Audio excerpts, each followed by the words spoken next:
कुछ कबीरी श्री खेमराज यादव मोच वाले पूरे पार्टी का रंगमंच की ओर से हम अभिनंदन बंदन स्वागत करते हैं।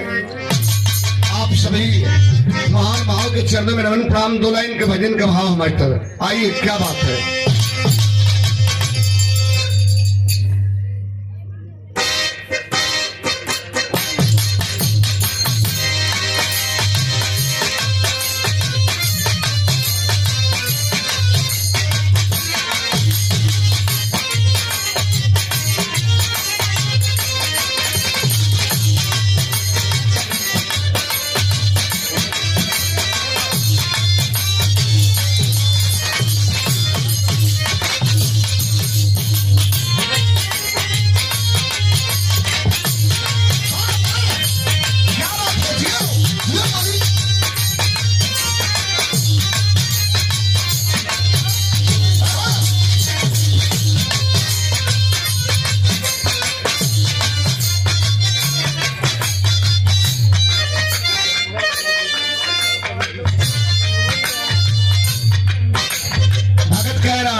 तो बड़ी दयावान हेरे माँ भक्तों की निगरी बनाई है, कदम्बन की फरियाद है।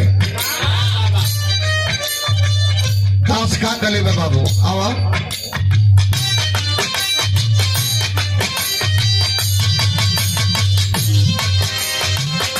कैसे बजाई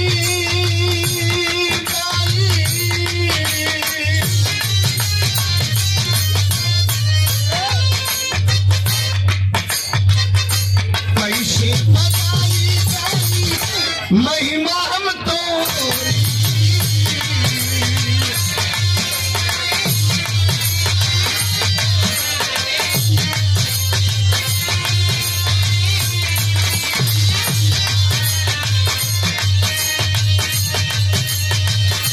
कैसे बजाई महिमा हम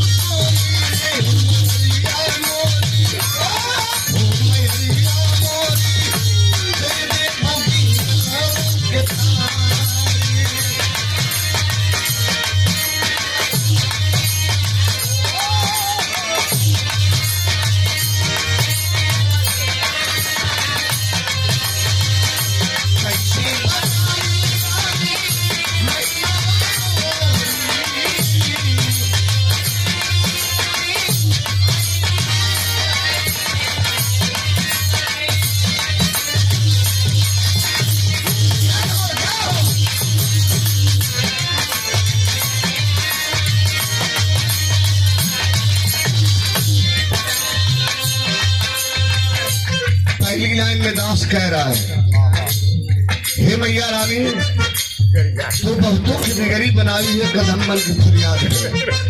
जाने अनजाने में प्रीत लग गई, प्रीत का बाबू आवा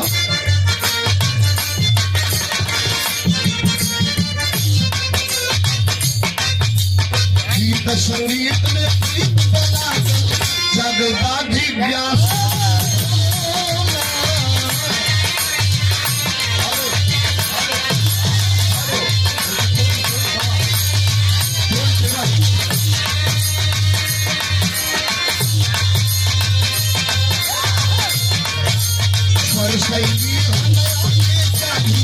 ये बातें आशा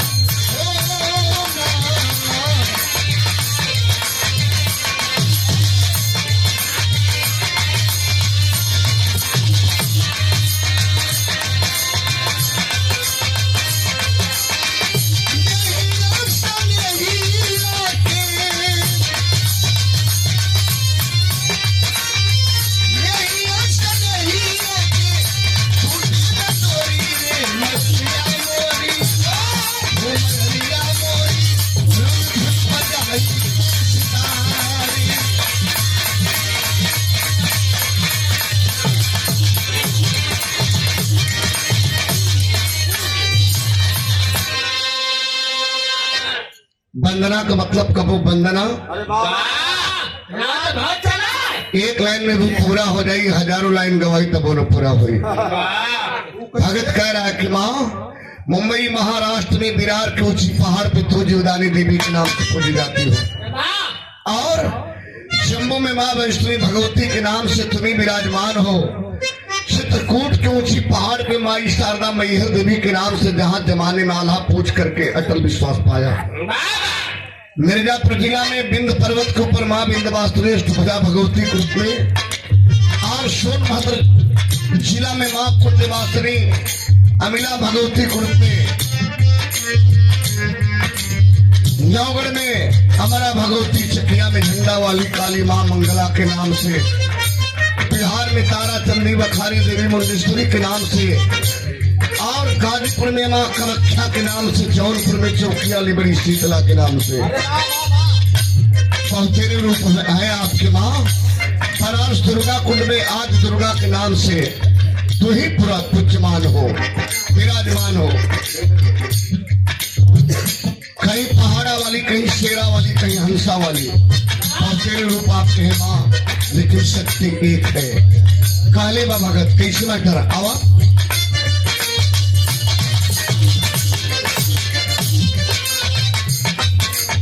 दिन मोहम्मद राम बदल हरिदा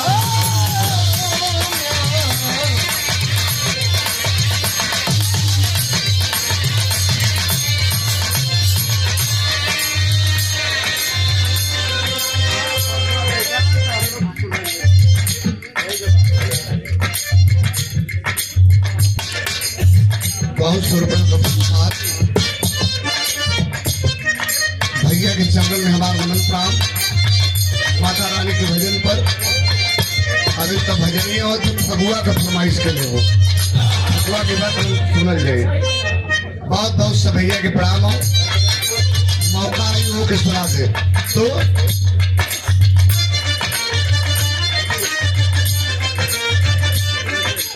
पूछो कभी के कौन कौन पर बैठा आसन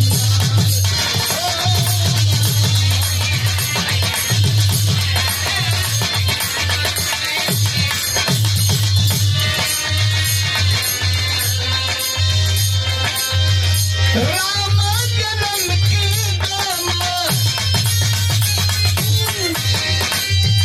राम जन्म के दामाद, ज्ञान की तिजोरी रे मैरिया मोरी, ओ मैरिया मोरी तेरी बेभूमी।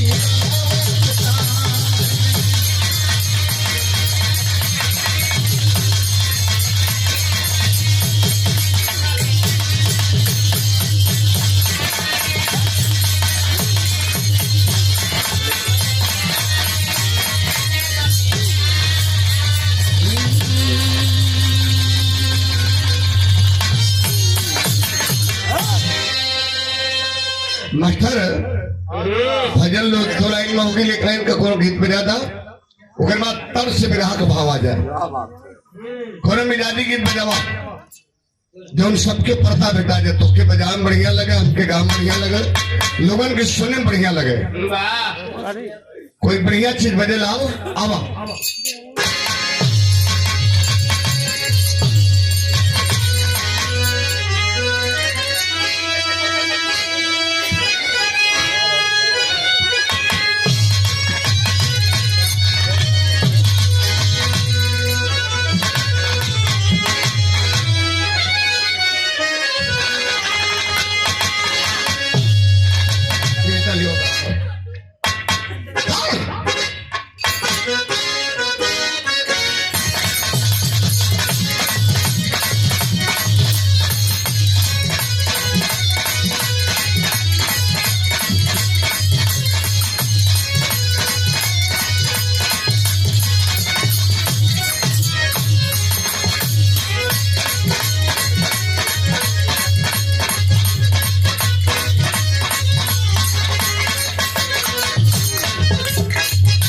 भोजपुरी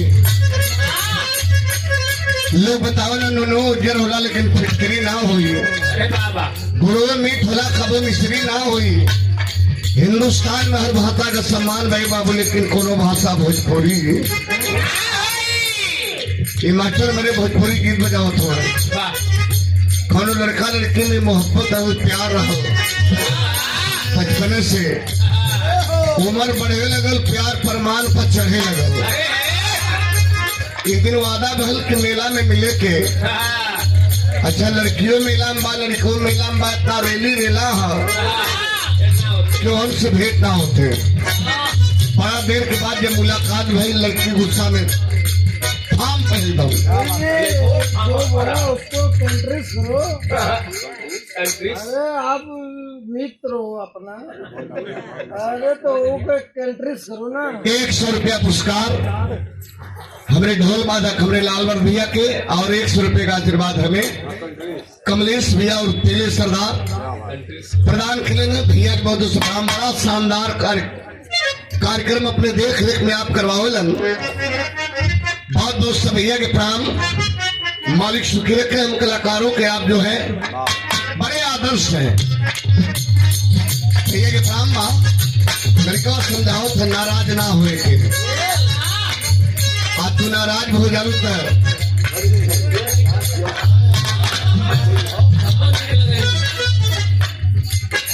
नाराज रहू तब वो अच्छा लगे लो। का कहे बाबू आवा।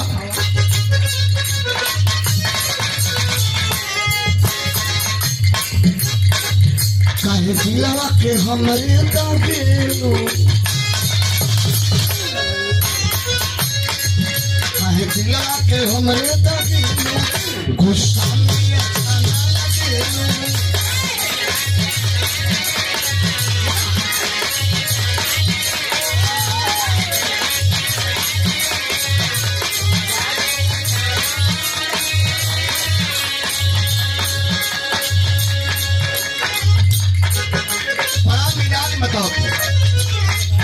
काहे दिलवा के हमरे दागेलो, गुस्सा में अच्छा ना लगेलो।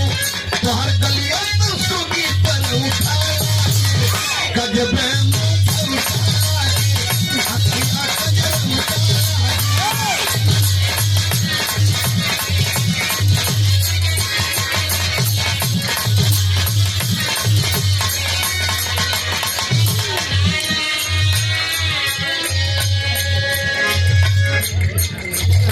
सुंदर उपहार सादर 251 रुपए का आशीर्वाद शानदार ग्राम प्रधान महोदय, ग्राम सभा तोहफा पुष्पमानी राहुल यादव। लोकतंत्र की हत्या हुई है और बाबा साहब का संविधान झुलका हुआ है, आज खतरे में है। बहुत सारी बातें हैं, होगी। प्रधान जी आपके चरणों में नमस्कार, पीले सरदार के चरणों में नमस्कार। कौन बात पे धर बाबू बाहर गलिया तो सुगी पर उठा गजबे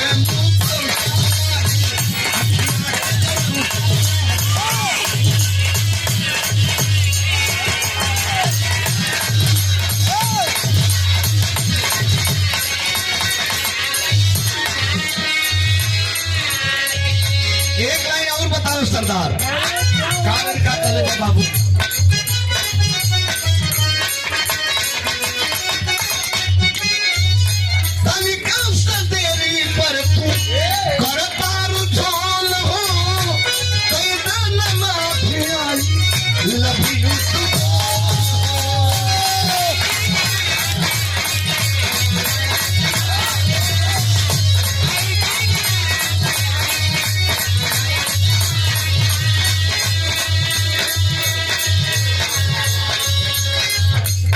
बड़ा प्यार से समझाओ था, टेंशन न लेने का ना टेंशन देने का। है बाबू तेरी पर तू करता ढोल हो, कई दिन माथे आई लभी तो बोलो। मेरा मोहता तो मैटा लागे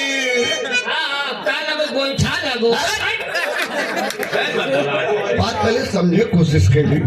तो बेटा कवि को बधाई देते हैं, भोजपुरी में इंग्लिश का सेंटेंस डाला है, कितनी बढ़िया लाइन। नरम होठवा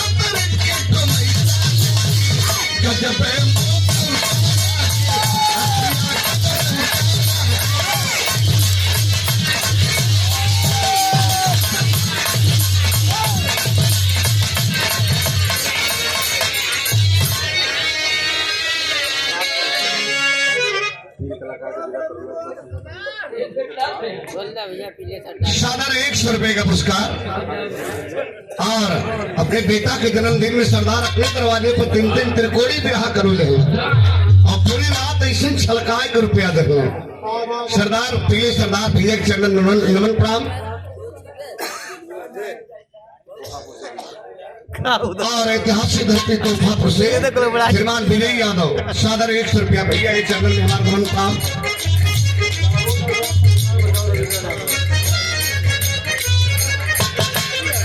सादर 100 रुपए का आशीर्वाद भैया मेरे रविंद्र यादव। संविधान बचाने की बात आप कर रहे और हिंदुस्तान के लोगों को संविधान बचाना ही होगा।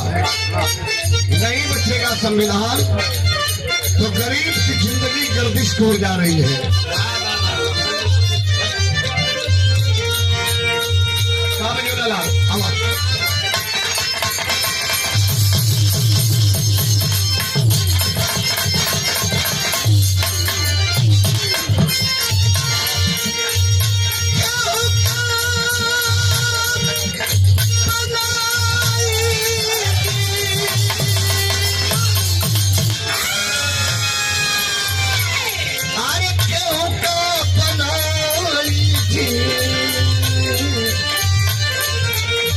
जी बनो जाऊं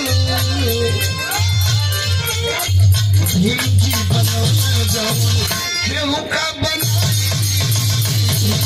जाऊं।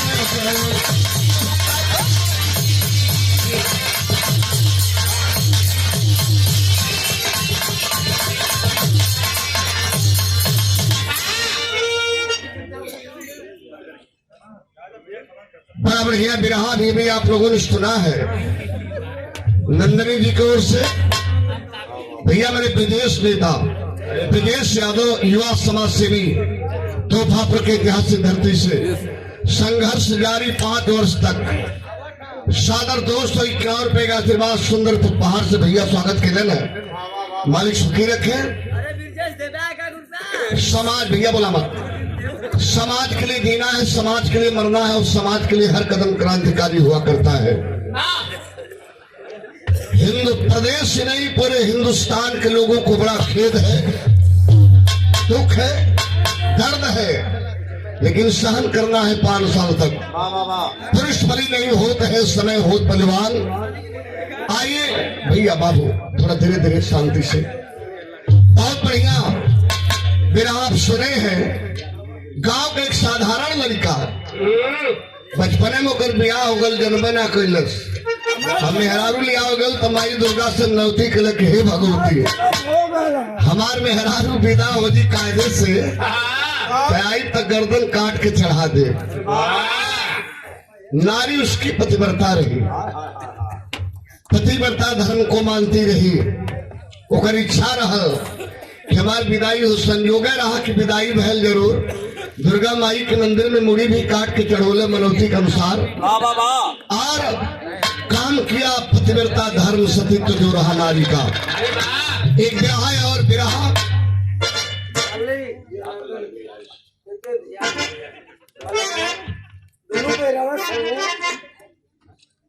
स्वामी परमहंस अड़गड़ानंद महाराज विश्वगुरु है। सदगुरु भगवान स्वामी परमहंस अड़गड़ानंद महाराज जी के परम शिष्य और इस कार्यक्रम के संयोजक मलिकार महोदय हमारे बड़े भैया श्री जनार्दन यादव जी, जो आज बाबा का श्रृंगार दूसरा वर्ष बड़ा हर्षोल्लास के साथ मना रहे हैं। आप हमारे गुरु भाई भी हैं। सलाम पिले सरदार का सुंदर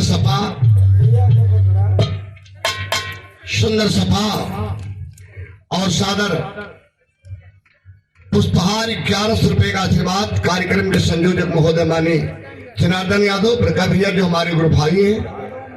सदगुरु भगवान स्वामी परमहंस अड़गड़ानंद महाराज जी के अड़गड़ महाराज जी के परम शिष्य हैं आप, और जहां से हम अनुयायी हैं। और त्रिकोणी बिरहा दंगल अपने दरवाजे पर कराने वाले हमारे बड़े भैया कमलेश यादव उर्फ पीली सरदार जी के कर्मों द्वारा कई बार कई सौ रुपए का पुरस्कार देने के बाद में सुंदर जी पुष्पहार, सुंदर सफा सादर 551 रुपए का आशीर्वाद देकर के स्वागत किया गया। और सरदार जी की बड़ी कृपा रही कि जनार्दन भैया से मिल के आप टेलीफोन मारे तो याद करा। क्या बात है, नंदनी के भी टेलीफोन मार देना, राम जन्म जाबाज के भी टेलीफोन मार देना। और आपके टेलीफोन पर हम दोनों कलाकार आपके सेवा में हाजिर हैं। बहुत बहुत शुक्रिया।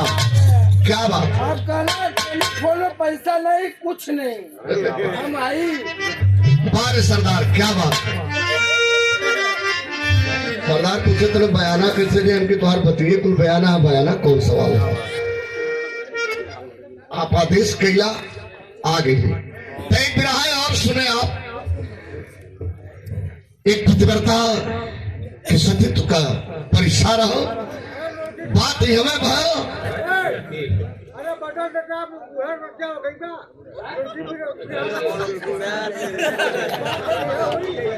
कहा हो था अभी बात है कहा। हम बदल दिले हैं, हम बदल दिले भैया, बदल दिले लुरकी खंड का। अच्छा सुना ही हो लुरकी खंड का भैया, ऐतिहासिक बिरहा हो। चुप रहा, मतलब गाना होएगा। चुप रहा, गलती कर लिया मन, 3 घंटा की गाड़ी में बतिया ले लिया। बिरहा मन बतिया के नहीं गाई जा, बिरहा लड़ाई के गाई ले जा भैया। सुना नहीं तो तू ही आके गावा, हम बैठ जाती, क्या दिक्कत हो। गई बात हमने मिली, बतीबा थोड़ा मिली। विजय भैया तन से उनके 2 बार बढ़िया आदमी लगे तो भैया, लेकिन विचार तन से अपन बदला। समाज में बहुत लोग हों, हमसे आपसे ज्यादा पढ़ा लिखा लोग हों, तने से सुना भूमिका में 4 लाइन भाव है। आइए एक बिरहा सुने, ऐतिहासिक बिरहा। 4 लाइन का भाव मास्टर तरी से उठा के 10 सुन।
भैया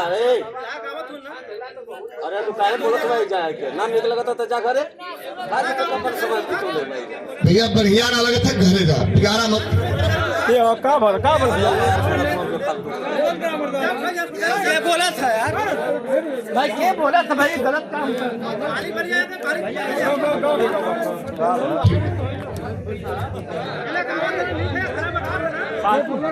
कितना समझ में आओ तो भाई चल जाओ। 4 लाइन भूमिका में भाव है भैया, शांति से बैठ जाएंगे आप लोग। बढ़िया लगी सुने, लेकिन अच्छा लगी जाए क्या करेगा सुनी। और राम जन्म का नंदनी के बिरहा यह कि मन नाचल जी नहीं, नाच देखे को तो निकल जाओ। हमारे नाचे वाला भी भैया ना है जाए, गावल जाइए आप उनको सुना।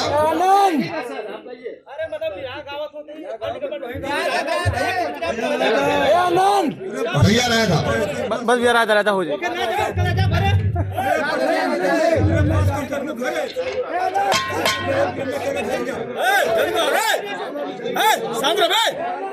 चुतिया कहीं का एडवांस करो तो ना। अरे मना छोड़ दो भैया भैया भैया ठीक भैया ठीक। 2 लाइन में बंदना का खत्म गली के फट से बिरहा गावे लगल जा, देर हो गला मुझसे। समय के खुद सोचल जला कि ज्यादा समय न हो तो हम भूमिका पूरा कर रहे। एक मछली पूरे तालाब को गंदा करती है, एक आदमी से पूरे महफिल खराब हो तो ये अच्छा ना होला भाई। या हमसे कोनो एलर्जी हो तो आप हमारे विराम सुना का दिक्कत हो। चार भूमिका में भाव है।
आनंद कहीं जाना है भैया भैया भैया भैया एक मिनट।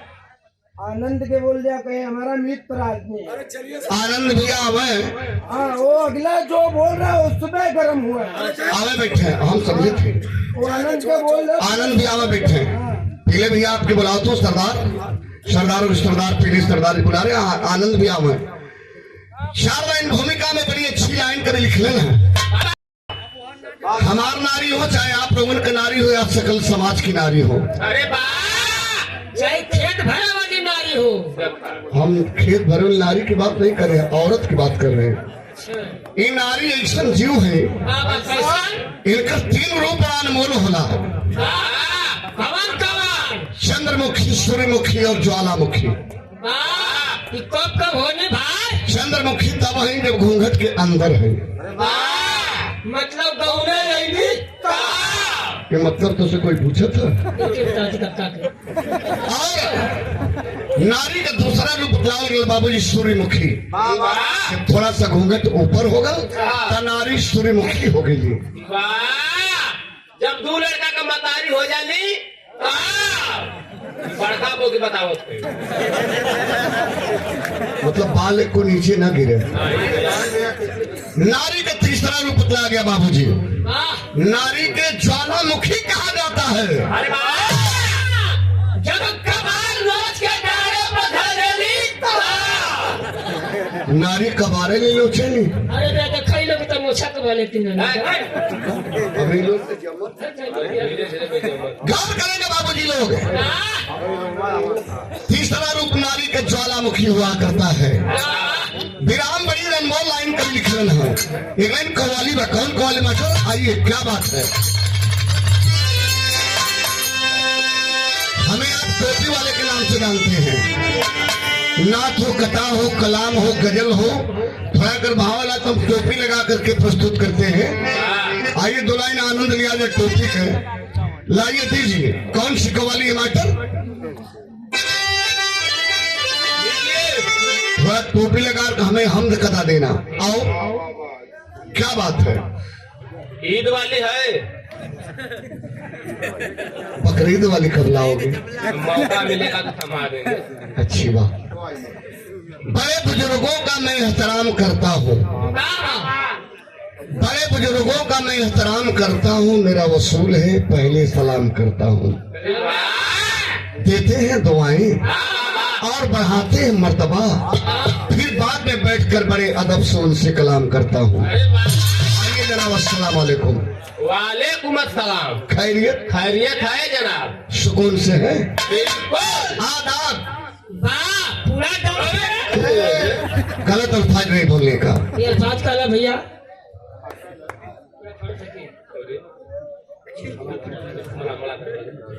देखिए हमारे बचपन के आप उस्ताद हैं, बहुत तालीम मिली आपसे। एक पिक्चर आई लाल, फिल्म आई लाल निरोह को सवतिया, उसमें हम थे और आप थे श्री विजय यादव। और मतलब फिल्म इंडस्ट्रीज के कलाकार, फिल्म इंडस्ट्रीज में आप भोजपुरी से जमीन से लेकर के मुंबई की धरती तक आपने तहलका मचाने का काम किया। आपके खे संगी रहल घिस्टो गुरु, झुमरो गुरु, पतलुआ चट्टे में वह कारीगरी मैं जोरदार ताली बजा के आपको सम्मान करके उस्ताद बड़े जीवत कलाकार हैं। सुंदर पुष्पहार सादर 500 रुपए का आशीर्वाद देकर के हमें आशीर्वाद देने का बहुत दिनों के बाद मुलाकात हुई है। आपने दिया है, आपके चरणों में नमन प्राम सभ्य अनुप्राम बात हमारा साफ आवत है, साफ आवत है। चलिए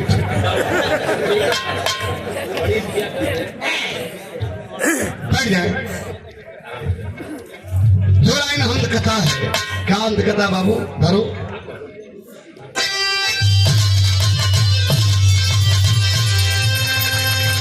मैं मांगता हूँ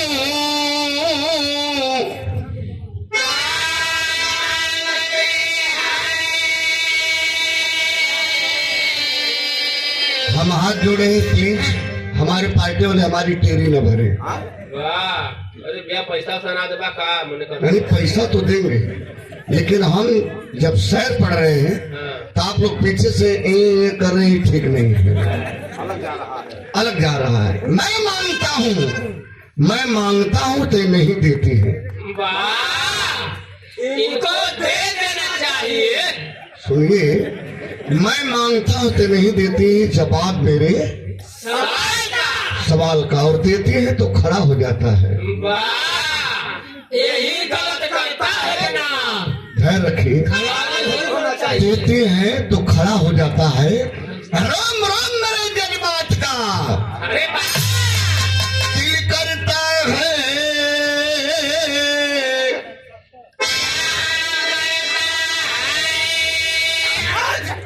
अरे भैया दिखाओ। दिल करता है कि पूरा डाल दूं, दिल करता है कि पूरा डाल दूं बालों में गजरा गुलाब का, पर डालते ही झड़ जाता है। अरे वाह, वो तो स्वाभाविक है, झड़ेगा। जानते हो क्या झड़ेगा? बिल्कुल। दिल करता है पूरा डाल दूं बालों में गजरा गुलाब का, पर डालते ही झड़ जाता है पत्ता गुलाब। इस्लाम कहता है कि मक्की से पहले, मक्का से पहले, जमी से पहले, जमा से पहले, अरे वाह, सबसे पहले मोहम्मद साहब। कौन कौन बेटा धरो तो आओ।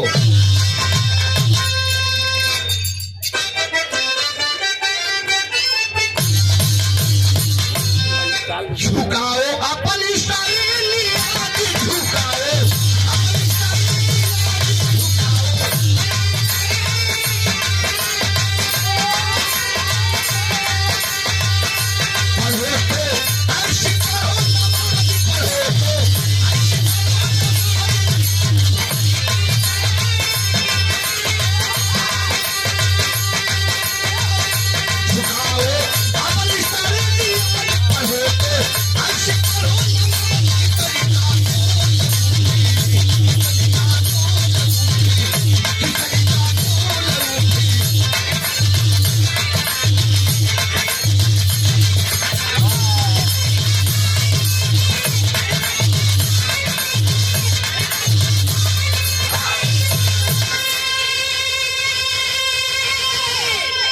कवाली बाबूजी इमर कई लाइन कलरी वक्त आप लोगों का नुकसान हुई।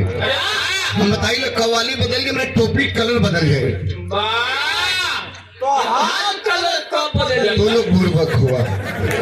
अरे यार काला को काला न समझो, काला सब में आला है। अरे वाह, काली पुतली काला सुरमा, वो माय डियर आंख में रहने वाला है। अरे वाह, विराम बड़ी बिजोर लाइन बाबूजी, क्या कहना मास्टर? आइए कसौटी रहा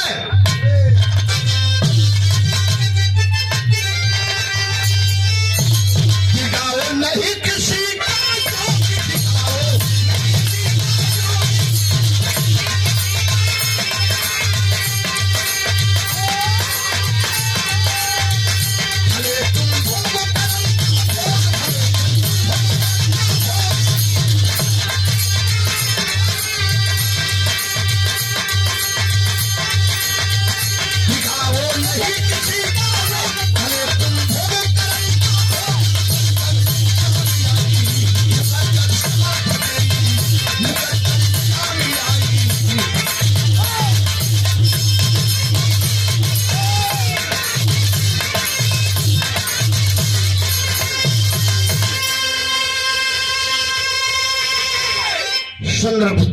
सादर 251 रुपए का आशीर्वाद से स्वागत किया गया।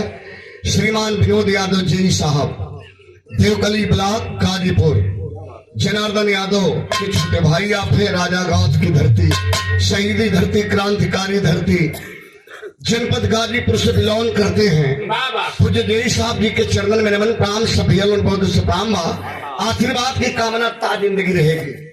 यही से कहानी की शुरुआत होगी बाबूजी। तभी से गौर करेंगे, बिरहा ऐतिहासिक हो, उधर की बात आप सुने हैं। और एक उत्पत्ति बिरहा के लास्ट रुपाए हैं। मोर मोरनी की राष्ट्रीय पंछी जो मोर हुआ करता उसकी उत्पत्ति लास्ट में आपको सुनने को मिला है। इधर से भी एक उत्पत्ति है, लेकिन कैसी उत्पत्ति है जो इतिहास के पन्नों में जाहिर है। क्या कहना मास्टर? अब अरे राजा थे विजयगढ़ की एक धर्म देव दाता, हरदम बनी रहती थी आदि शक्ति माता। खेत में भूपेश से एक गाय मरी है, पीने न पाई पानी तो भी पक्की पड़ी है। सूखा सबल पड़ा है चौपट हुई किसानी, खरवाए सात सरोवर लेकिन न मिला पानी। पितरों ने कहा पतिव्रता नारी चाहिए, सड़कों के लिए सात धारावाही चाहिए।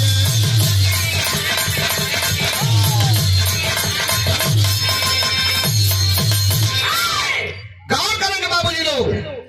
मिर्जापुर जिला से कट के एक नया जिला बनल, जोने का नाम रहा सोनभद्र जिला। सोनभद्र जिला में आज भी विजयगढ़ का किला है।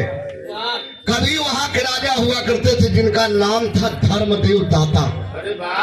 धर्मदेव दाता के राज में दूध का दूध, पानी का पानी हो बाबूजी। यहाँ तक कि बाघ बकरी एक के घाट पर पानी पिए, कबो कबो नहाऊ ले वही में। प्रजा बड़ी सुखी रहो। एक चीज का बड़ा शौकीन रहा राजा, बाबा कोई चीज का जंगल में शिकार खेले, प्रजा का प्यार पावे। आज जंगल में गई शिकार खेले में बाबूजी धोखा हो गल। झाड़ के आड़ में, झाड़ी के आड़ में काली गैया चरत रहो। राजा समझला कोई जंगली जानवर है, खींच के तर्क से तीर पीर धर्मदेव दाता मारे और झाड़ी की चीरत जाय के गैया छाती, गैया मैया के छाती में राजा का बाण लगल। गैया नार देके गिरल, मर गिल। राजा घूम के जाके देखे तो कहे ओ आज हमारे हाथ से गौ हत्या हो गई, बड़ा गलत हुआ। मने मने विचार करत बाण निकाले, छाती से गैया मैया तो मर गई। कहानी एवं से खत्म ना भई बाबूजी। पलट के महल में इले बड़ा अफसोस जाहिर किले, लेकिन ओकर प्रकोप का भल पूरे नगरी में गौ हत्या लग गल। आ गौ हत्या का असर का है? जहां तक राजा भी देखा सीटी में तो सीटी में देख भैया भैया, जहां तक राजा विजयगढ़ के रियासत रहो उतना दूर में पनिये ने बरसे, सूखा पड़ गल। धान किसान जीव जंतु सब मरे लगल। आय हाय, तब ज्योतिषी बतौलन कि सरकार खिलौता जो करवा दा।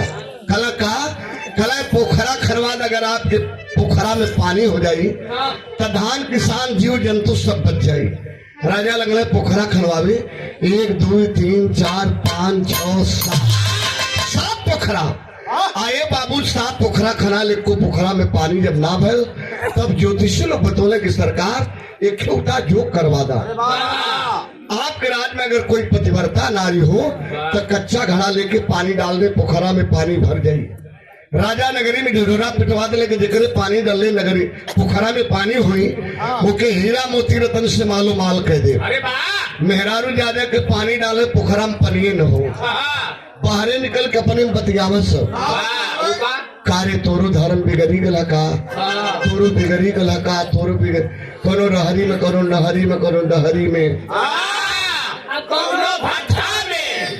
राजा कल साला पूरी नगरीय भ्रष्ट हो गई कार्य, एक को पतिव्रता न है। अच्छा जायदा हमार रानी तो जरूर पतिव्रता हुई है।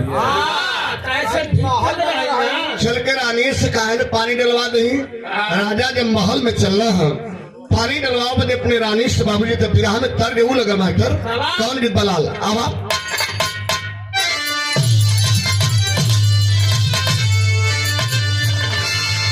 अरे मोरे पीछा वाला सोनरवा का दुकानी का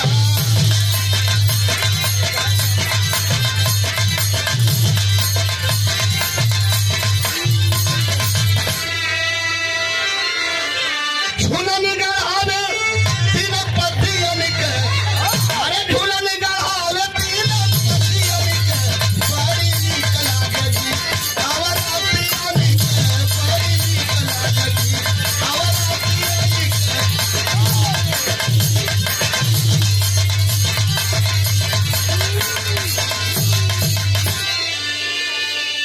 ये गीत हर बिरादरी पर टच करेले। अरे वाह सुदनियन का बिनियन का नेटनियन का भरनियन का हर बिरादरी पर टच करेले।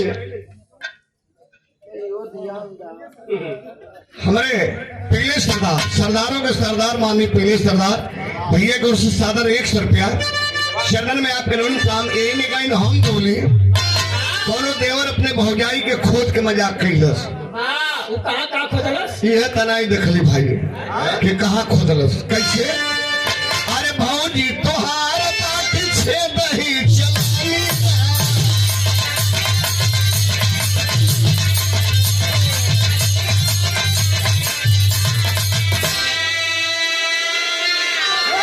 छतिया तो पीजरा करानी लगले छतिया तो पीजरा करानी लगले भौजी बहुआ का पानी को जवानी लगले भौजी बहुआ का पानी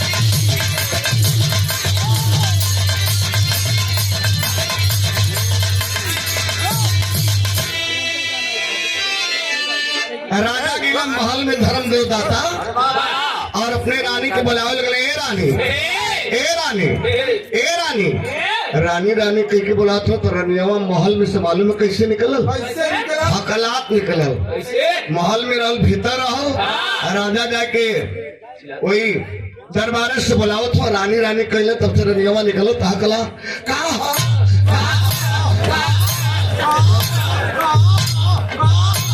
कला रे बड़ा थी कुदरत हो ये रानी कुछ हो नहीं पतिव्रता हो न रनियावा भैया भैया भैया भैया पीले सरदार सरदार करे आराम से भैया धीरे धीरे नहीं टेंशन ना ले जहाँ सरदार हो वहाँ टेंशन को बात कह राजा कहले का कल मास्टर अरे बोले महिपालिया के मधुरी बचानी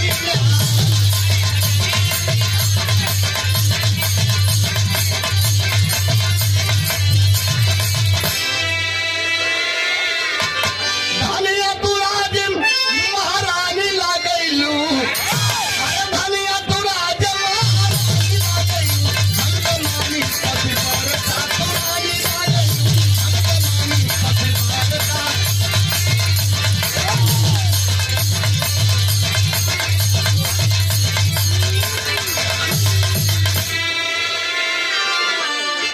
पतिव्रता हो न रनियावा कला आय हो मोरी बहनी ई रजवा का देखा हो 1 महीना तोरा पोखरी पोखर खनाव लगल तो हमारे धर्म के ऊपर हमारे सतीत के ऊपर छीटा कसी कला हई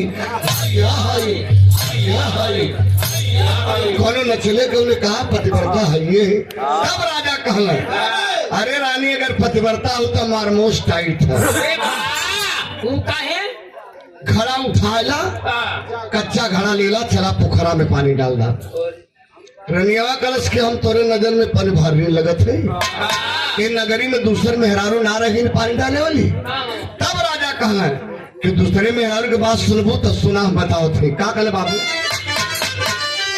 अरे राजे भर का नारी हारी छोड़ छोड़ पानिया अब भैनी बदनामी पानी छोड़ गई रानी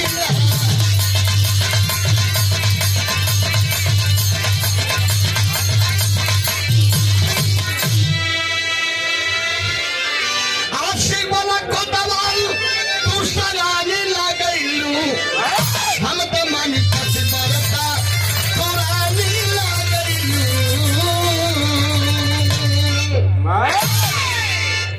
तो दिली जरूर जज्बा में रानी, लेकिन ये बाबू रानियों का धर्म बिगड़ी गल हो। वो कैसे? राजा के पता नहीं रहा, राजा के कोतवाल से भीतर गुल्ली डंडा खेलते रहे।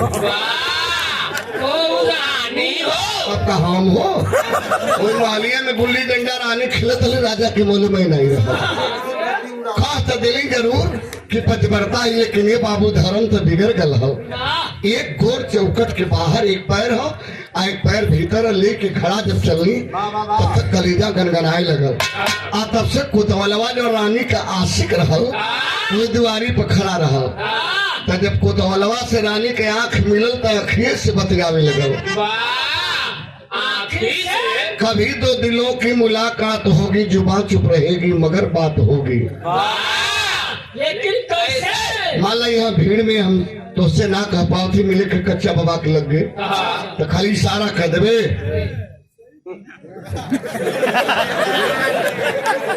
अब तो जान गया, हम जान गए कहाँ मिले थे। ऐसा ही कोतवालवा रानी के कहला, ए रानी जा डालिया जन हुई तो हम होइए ना है। ये बाबू रानी गईनी पानी डलनी हो, हिम्मत हलत पानी तो डाल दी जरूर, लेकिन पोखरा में पानी ना भर। आज जब ना भल तो तर्ज ऊ लग गए, बुझौल हो, भोजपुरी के बुझौल हो। कैसे धरा सारे जमाना कहाँ चल गल, खिया के समाना हो। ये कुल गीत हो बंद रहे लेकिन आनंद रहे, गीत के मुखड़ा बंद रहे लेकिन आनंद रहे। आजकल तो खुल्लम खुल्ला गावत होते, अला तो मुहवा मार के जा, पतई पर पानी झार के जा। आजकल के ये गीत है। अब पहले के पुरनिया बाबू लोग ऐसा गीत गाओ कि कोई सुन ले तो मलेरिया बुखार आयल है तो उतर जाए। आजकल के ऐसा गीत होंगे कि प्रेम से सुन ला तब बुखार न रही, तब वो टाइफाइड मलेरिया बुखार चढ़ जाएगी। आजकल के गीत ऐसा नहीं, लेकिन पहले गीत बंद रहे, आनंद रहे, यथार्थ रहे। कैसे मास्टर देता वह गीत बा, अरे ऊपर के तोड़ी की आलड़ी कवन के देता,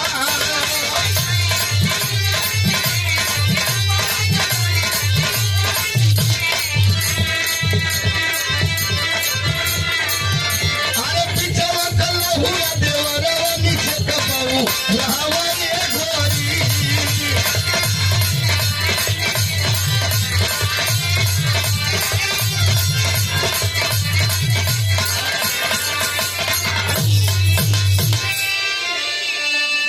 हमारे बड़े भैया श्री आनंद यादव बागी सादर 100 रुपए का आशीर्वाद प्रदान किए हैं। और आपका फरमाइश से विराह खत्म होने के बाद एक राष्ट्रीय एक देशभक्ति कव्वाली सुनने के लिए बहुत बहुत आपका आदेश आनंद बाबू शर्माथन हो, सलाखों पे है, जरूर सुना दूंगा। सब यहाँ के प्राण भाव एक गीत वाली ऊख हो, गन्ना हो ऊपर का पंछो हो लगे तो लइकन के दा, बीच वाला रसदार होले वो लहुरा देवर के दे दा, निचवा वाला तनी और मजेदार होले वो बुढ़ाऊ के दे दा। हाँ हाँ तो सोरकट रहला वो नीचे कहल। ए भैया ये दिखाई कुल बुझौल है, लेकिन गीत में कितनी आनंद रहा। विराम कितना बढ़िया भाव बाबू तनी से गौर करिए। कैसे मास्टर आवाज, अरे परसों से आती नहीं शरम शरम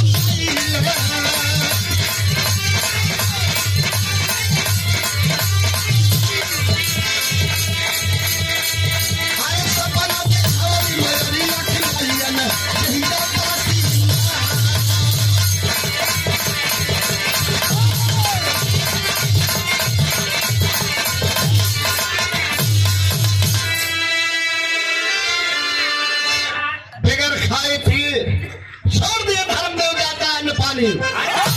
और गिरा हुआ निवास में आधी रात का जब बेला भल तो दुर्ग वाली देवी भगवती दुर्गा, दुर्ग के देवी दुर्गा आई के खींच के चाटा मरनी ही मलपट पर।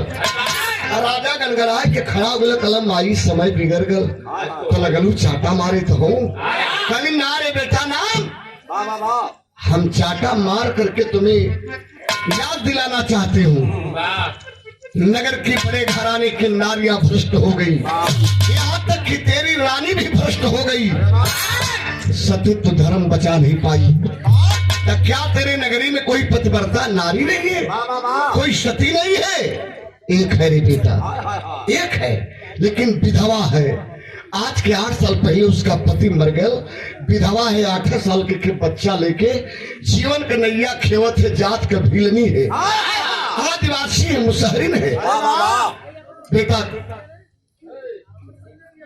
बेटा चल जा, भील बस्ती में जा और जाके बुला लिया, नाम उसका अंधैया भीलनी है। बुला के लिया, तेरे तालाब में 6 घड़ा पानी डालेगी, तय तालाब तेरा भर जाएगा। राजा को सुने के देव हल बाबू की घोड़ा के टाप लगाओ। आप पहुंचे भील बस्ती में, आ जा करके भीलनी अंधैया के दरवाजे खड़ा होकर के हाथ जोड़े, घोड़ा सुधर के धर्म देवदाता हाथ जोड़कर आवाज दे रहे कि माँ माँ माँ माँ, दरवाजा खोलो माँ। धर्म देवदाता बोला है माँ दरवाजा खोलो। हाय हाय हाय, जब इतना बात सुने इसमें खोला बेटा, लाउड करी से साउंड ऊपर वाला लाउड करिए ना मशीन से, तो कहे दरवाजा खोलो। इसको सादा मत रखिए ना, इसका ट्रेबल टोन बढ़ाइए, खोलिए आवाज को, मिले चाहे रिटर्निंग मिले, मैंने के थोड़ा गौर करेंगे बाबूजी लोग। इतना बात जब सुनल अंधैया भिलनी अंदर से खोल के टूटही टटरी बाहर आई। राजा बाबू आप इतनी रात को माँ माँ कह के मुझे बुला रहे हैं? हाँ माँ, हाँ इसलिए बुला रहा हूँ कि पूरा विजयगढ़ नगरी संकट में हो, कहीं पानी ना रह गल माई, कहीं पानी ना रह गल, धान किसान जीव जंतु सब त्राह त्राह के लिए 7 पोखरा खनौली को पोखरा में पानी ना पड़ल। ज्योतिषी लोग बतौले, राज ज्योतिषी बतौले न कि घड़ा लेके 1 घड़ा पानी डाल देबो तो 1 पोखरा भर जाई, 7 दिन डालबो तो 7 पोखरा भर जाई। माई नगर की मर्यादा है, बचा लो माँ, पानी पिला दो माँ, पानी पिला दो। इतना जब भीलनी सुन ले बाबू तो रतिये के घड़ा लेके चल दिलो। आ चलल का नतीजा का भल तनी गौर करी है कैसी बात है। 3 दिन में 3 सर में, अरे वाह, सर माने गुटका, सर माने साहब, सर माने कपार। इलोन के बनारस के ड्रामा सेंटर में भेजा कर, ये लोग MBBS हो, बिरहन पता नहीं कैसे दुर्भाग्य बस घूमत हो। अरे यार सर माने तालाब होला भाई साहब, यानी कथो सर माने गुटका होला, यानी कथो सर माने साहब होला। करत रहो जूता कंपनी में, कंपनी में, जूता कंपनी में। अच्छा अच्छा चल गल कानपुर, जानो तो काहे वहां नौकरी करता हूँ, वही कंपनिया में नहीं का बाबू चाव पहुंचाओ था।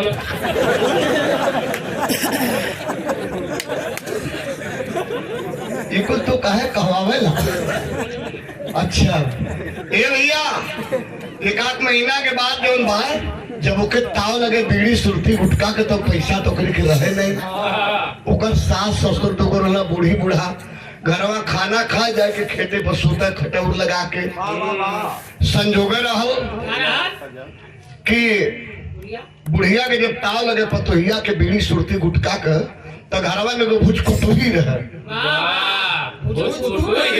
पहलवा माटी के छोड़ बने, काकी माई दादी कुल बनावे माटी का कुठिया छोटा छोटा, वही में धान भरल तो कुल टीना का बखार चले लगल, बड़े बड़े कुल बखार चलत हो। पहला मिट्टी कर है, वही में धान भरल है तो नीचवा से आन खोले, 2 किलो 4 किलो 5 किलो पतोहिया कूटे घरे में, आ कोट के ओकर भूसी जो रहे धनवा के भूसी ऊपर से पेहान हटाए कोई में गिराए दे।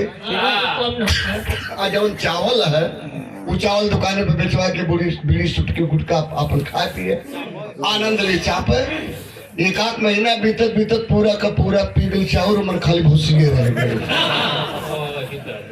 संजोग रहो के दिन ओकर बुढ़िया चल गई, मालूम है कहाँ?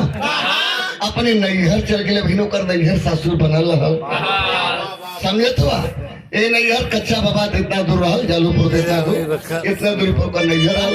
बुढ़िया चल गई लैहर करे। बुढ़वा मान ले खाना वाना खा के जब वहाँ खरियाने में जाके सुतल तब तक पतोहिया कैले तिरिया चरित्र, काला पेटीकोट, काला साड़ी, काला ब्लाउज, एगो हाड़ी लहलस ओहू के करिखास रंग के कपार पे धैले, जहाँ दूगो आँख रहल दूगो बिल बनौलस, एगो छड़ी लहलस ओहू के करिखास रंग दिलस, एकदम ओहो काला हो गई।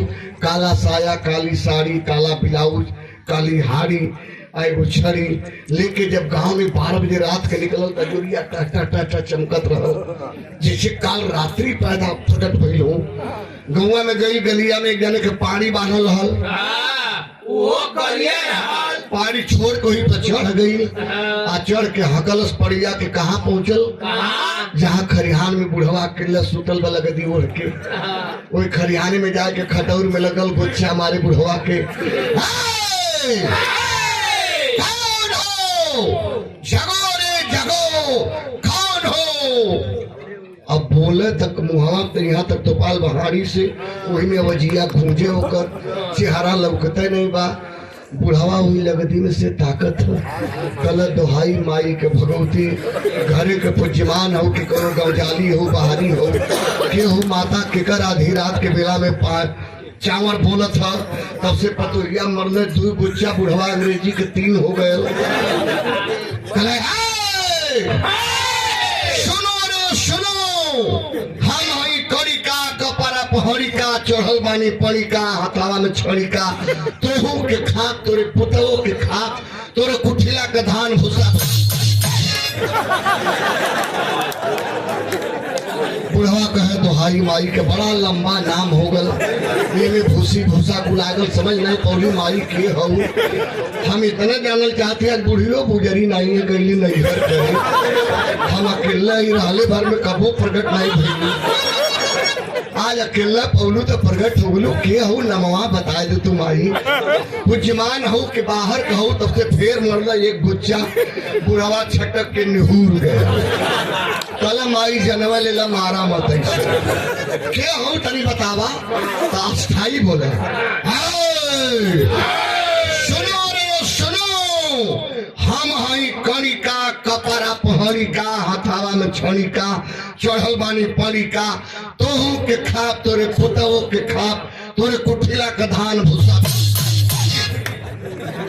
कल दोहाई माई का आप समझलिए, हमार जान बचावा माई, आज बुढ़ियो बुजरी नैहर करे चल गई, जान बचावा माई, हमके मतखा घरे में खे नई नोचर कन्या है पतो आई है, हमरे बेटा का जान बचा दा, हमार जान बचावा, नहीं तो बुढ़ियो विधवा हो जाए पतोहियो विधवा हो जाए, हमार जान बचे, हमरे बेटा के जान बचे, कुठिला में के जितना धान है कुल भूसा भूस बना दा माई, फिर कमाई फिर भर दे सार। पतोहिया तो उसकी जाओ ऐसा ही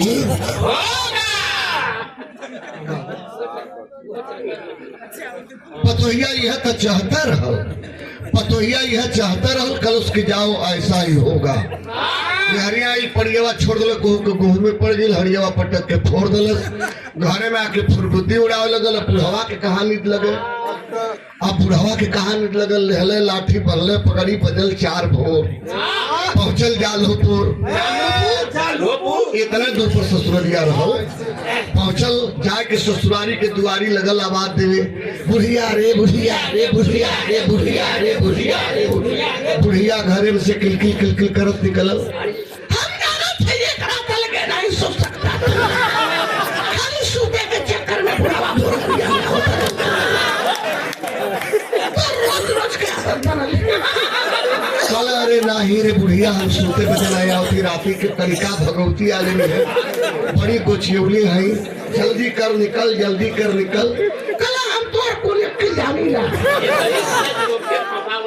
पकड़ के हाथ बुढ़वा ले आयल अपने घरे, कल पहला काम कुठिला कयान खोल, बुढ़िया कल 4 बजे भोर में कौन सेलर लगल के धान दरी बेरे, कल अगर धान दर गई तो समझे जान बच जाई, नहीं ये बूढ़ा तो हो रान हो जेबू, और घरवा में जन पतोहिया बैठल हो रान हो जाई, जल्दी कर खोल खोल खोल।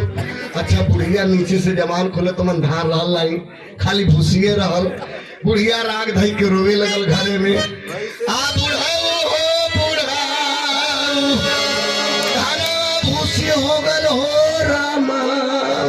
हाय हाय रे दादी बारिश से बुढ़ाओ राग पकड़ ले है। आ जाए दाए बुढ़ाओ आ जानवा भचकल हे यह तिरिया ऐसा ही रंगना कई तिरिया चरित्र। जब 3 पोखरा भरल विजयगढ़ में हे बाबू लगल यह करेजा चढ़ावे लगल लोटे पोटे देहिए तोरे। पूछा भूपेश तो कहर बोली नारी, पूछा भूपेश तो कहर बोली नारी, हमारी प्रिया जान घातक बीमारी। भारी थपा बुलगुआरी ले आते सती सुत कलेजा निसारी। कल का भर कला रे रजऊ हो रजऊ ये बीमारिया का नौवे नहीं जानी थो रजऊ। कबो काल के हमारे नैहरों में उभर जाए तो हमारे नैहरवा में हमारे बाबू के राज में पतिव्रता नारी रहे। वो हने के बेटवा का नारी के पतिव्रता नारी के बेटा का कलेजा काट के हमार बपई लिया के रखे हो रमो तो हमार कलेजा ठीक हो जा हो रमो। बिगड़ गई ना राजा करे तेरे बाप के राज में ही पतिव्रता नारी नहीं थी, हमारे राज के अंदर भी पतिव्रता नारी है। पतिव्रता के बेटे का कलेजा चाहिए तो 1 घंटे के अंदर बना रहा हूँ, टेंशन मत लेना नानी। राज दरबारी जगन्नाथों को राजा बुलाया और कहा कि जो भीलनी पानी डालती उसका एक ही बेटा 8 साल का है। जो पानी डालते हैं उसके बेटे को पकड़े और ले चलो पहाड़ के खोह की तरफ, वहीं उसका गर्दन काट के छाती फाड़ के आलहर कलेजा काटूंगा। तो पकड़ मुरली बेटे को जरनाथ लाए, पकड़ मुरली बेटे को जरनाथ लाए, बचाने गए एक बाबा बिचारी। मारे खड़े रूप तलवार ईंट फाड़, गर्दन गिरा 2 सरोवर किनारे। जरनाथ भीलनी के बच्चा के पकड़ के ऐसे खिंचले, राजा तलवार ऐसे खिंचले। तलवार का खनक जब देखले बाबू तो गरीब के बेटवा चिल्लाए पड़ल। दुनिया में 3 गुहार बड़ा अनमोल होला बाबू, बालक गुहार, त्रिया गुहार, गऊ गुहार। चिल्लाए पड़ो बचाओ बचाओ बचाओ बचाओ बचाओ की आवाज सुनकर के विजयगढ़ किला के चट्टान खिसक गल बाबू। और उस चट्टान के नीचे कंदरा कंदरा में से बाबा निकले, फकीर रहे, नाम था मीरान शाह बाबा।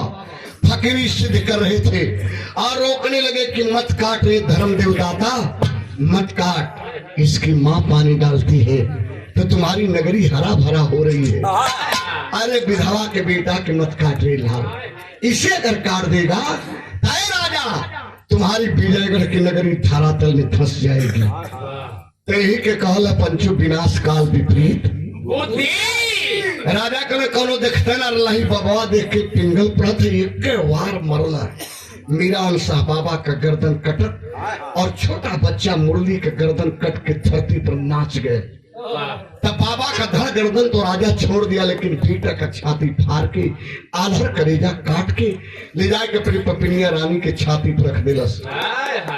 अपन कलेजा ठंडा के लिए, लेकिन बाबू जब शाम भल तो अपने बचवा के भीलनी खोजे तनी हो, अपने लाल के भील बस्ती में मतारी खोजे लगनी।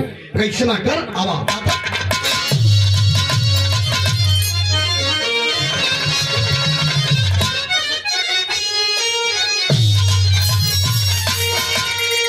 मैया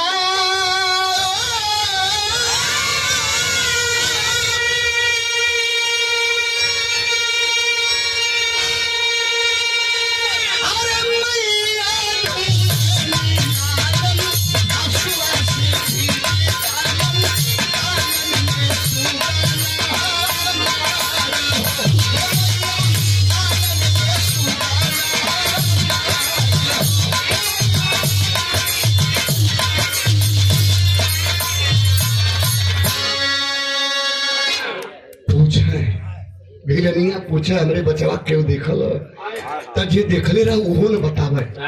राजा कितना तपाक रहो लोग ना बतावे। सरदारों के सरदार हमारे बड़े भैया श्री पीली सरदार सदर 100 रुपया भैया के नमन प्रणाम सब। आधी रात हो गल माई बगैर पानी पी बगैर खैले सुत गई हुई झोपड़ी में। तो आधी रात के बेला में के गल बाबू वहाँ गौर करिए।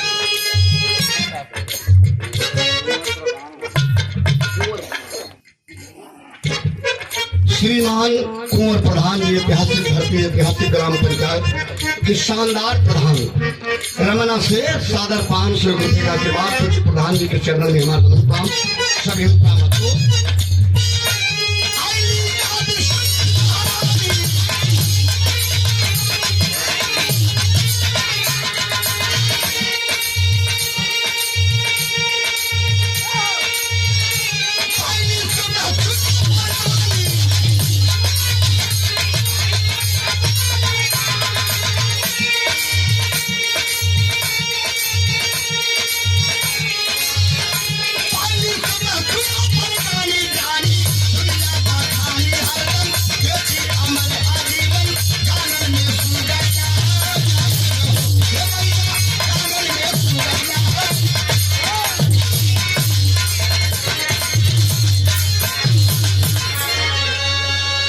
वही दुर्गा वाली दुर्गा किला के पंचमान भगवती राजा के जो राजा के दहिने भुजा पर सवार रहे। जैसे पीर लोरी के दहिने भुजा पर दुर्गा बाएं भुजा पर बन देवी बन सकती तैयार है। कोई प्रकार से राजा धर्म देवता के दहिने भुजा पर विराजमान किला वाली दुर्गा जाए के भिलनी से कहले काहे रोधू बेटवा बदे खाना न खैलू पानी न पीलू अपने लाल बदे मत रोआ खा पिया उठा ए बहिनी तोहर बेटवा न मिली तोहरे बेटा के लोग काट देना। यहाँ का राजा जब धर्म देवदाता है ना तोरे बेटा के काट के कलेजा निकाल ले। अरे बाबू इतना बात जब फिल्मी सुन लो तो इससे छटपटा वैसे तड़पे जैसे पानी से बहरी मछली तड़पेली। के बोले तू बहिनी तनी सामने आवा ना सामने आवा। साधारण नारी के देश में वही दुर्गा सामने ऐली है आ कहली के हम राजा का पुच्यमान दुर्गा है दुर्ग का दुर्गा छोड़ के दुर्ग राजा का किला तुरे झोपड़ी में आ रही। अब कबो न जा वो किला में कबो न जा चुकी किला में राजा के पाप का घड़ा भर के छलक गल तब रे जब तेरे बेटवा का गर्दन काट के छाती फाड़ के आधर करेजा निकाल ले। एक बात याद रखे हम तुरे अचारा में एक दिन के बेटी बन के सवेरे आई। हम देवी है एक दिन के बेटी बन के तुरे अचारा में आई। हमार सौगंध हमरे भेद के कोई से बताए मत तोरे बुढ़ौती के तारन तार कह दी। इतना कह के माई तलछी थुकली। बाबू जब सवेरा भल तब हिलनी के अचारा में दिन के बेटी बन के आई गिनी। आय हाय हाय आज जब अली तो मचल नगरी में हलचल कि जवने का पति 8 साल पहले मरगल विधवा रहे कैसे आज ओकरे आंचल में बेटी खेलत है। का बात है राजा दरबार में बुलवाया बुलावा भिलनी को कहा गई बुलावा दरबार के अंदर। 2 सिपाही गए कहे करे भिलनी चलो राजा का बुलावा है। आंचल में भगवती के लहले आज की खड़ी हुई।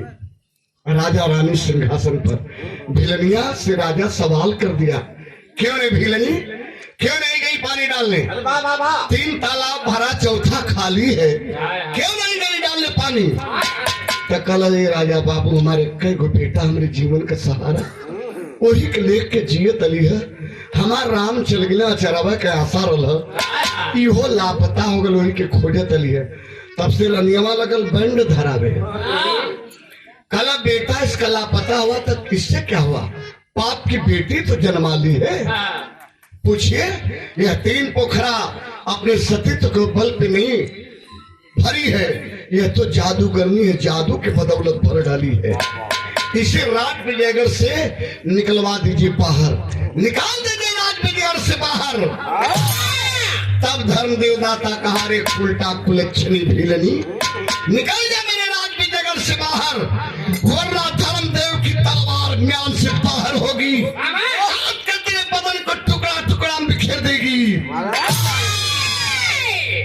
झरझर झरझर रोए लगल आरोह के कलश के राजा बाबू तोहरे नगरी में कबूल आई। हम जात रहे हमके काटा मत, जब काल पानी डलवाओ करल त आधी रात के माई माई कहत रहो। आज वो पतिव्रता जवन रानी होकर भ्रष्ट रानी होकर चक्कर में फंस के उल्टा कुलच्छनी कह रहा है। का भल बाबू तनी गौर करिए।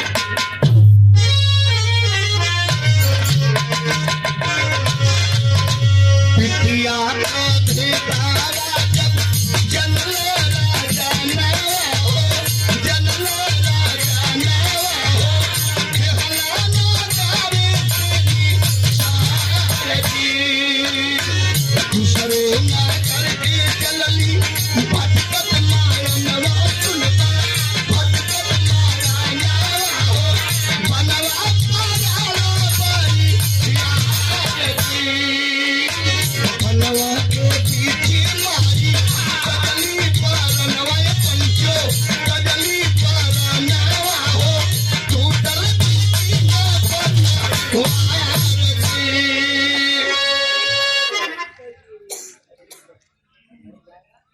साधन 100 रुपए का आशीर्वाद।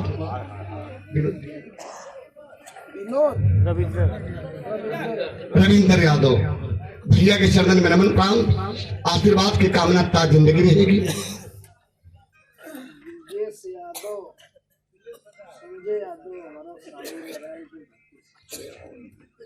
संजय यादव माननीय ब्रजेश यादव हमारे पीले सरदार जी के साड़ू भाई नारायणपुर के ऐतिहासिक धरती से सादर 100 रुपया दोनों भैया उनके हमारे दवन प्राण। सरदार जी के बहुत बहुत सप्राम। ये पंचो आज जहां विजयगढ़ किला आज भी है सोनभद्र जिला में बाबू, विजयगढ़ किला से भटकत भटकत माई कहाँ आई है, जहाँ जे इतना बाबू लोग विराह सुनत हो जे रास्तों से निकल हुई सोनभद्र के मुख्यालय, वहाँ कबो कोप काप जंगल हुआ करता था बाबू जी।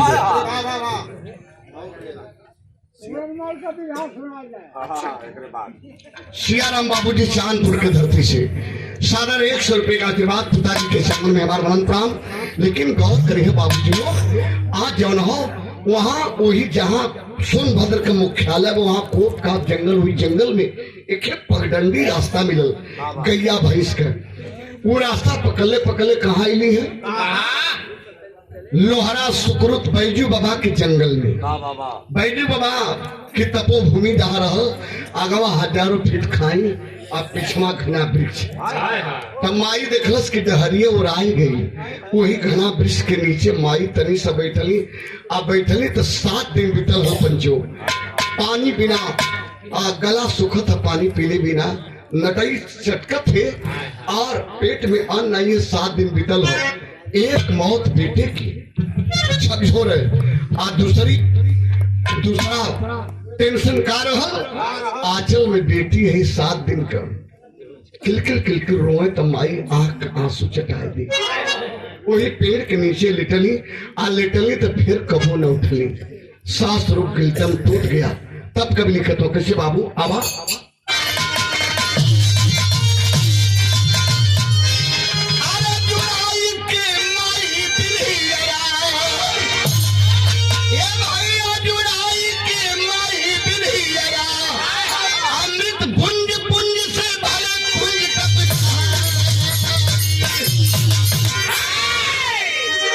अमृत पुंज पुंज से भले कुंज टपकाई, चुड़ाई के माई बिन हेरा।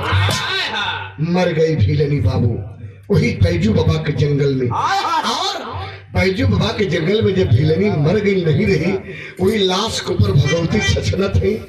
लेकिन अहरौरा वो बाजार है मिर्जापुर जिला में, टेंगरा मोड़ और टेंगरा मोड़ के आगे नारायणपुर, नारायणपुर से आगे जब बढ़िए तो अदलहाट अहरौरा।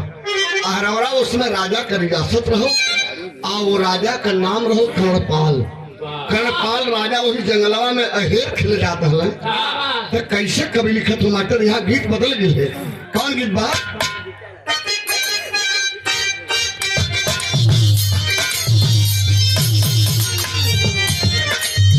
मिर्जापुर के फुद्दी खलीफा गाँव है। अब तक लोहा का करताल बजे था, पुरनिया बाबू लोग जान तो लिया, उनके विराह में लकड़ी का करताल बजे, लकड़ी बजा है। और हमारे अब पंडारी गुरु गाँव है, ये लोग कहाँ गाँव मास्टर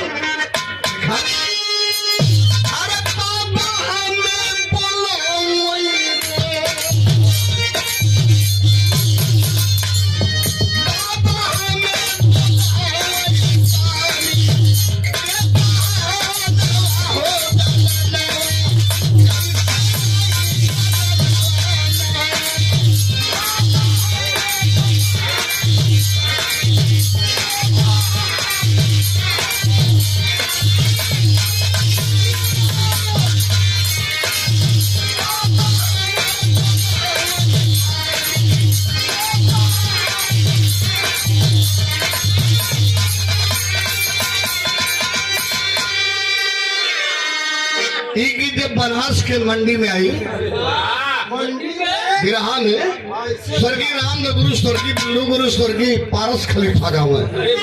कहा गाँव मास्टर? अरे बारी उमर कमर लचकनी, बारी उमर कमर लचकनिया, बरिया खींचा निहुर के पनिया, बरिया झूला झूलनिया।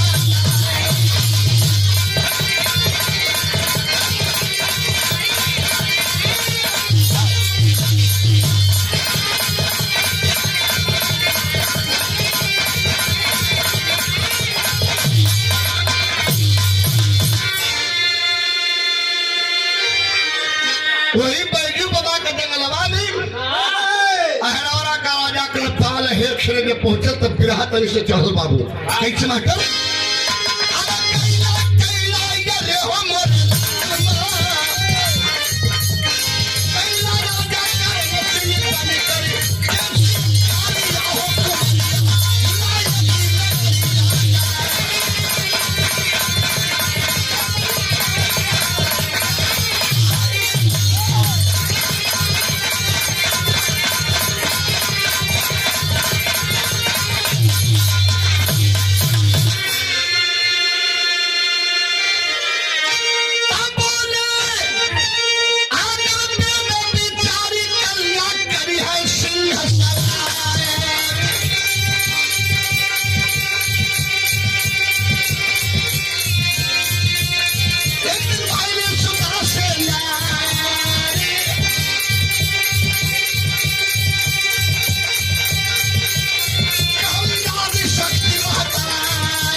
भीलनी के लाश पर से उठा के बेटी को राजा करपाल हरौरा के किला में लाया तो ज्योतिषी लोगों को बुलाया। जरा देखो हस्तरेखा, मैं जंगल में गया शिकार खेलने पाया बिटिया।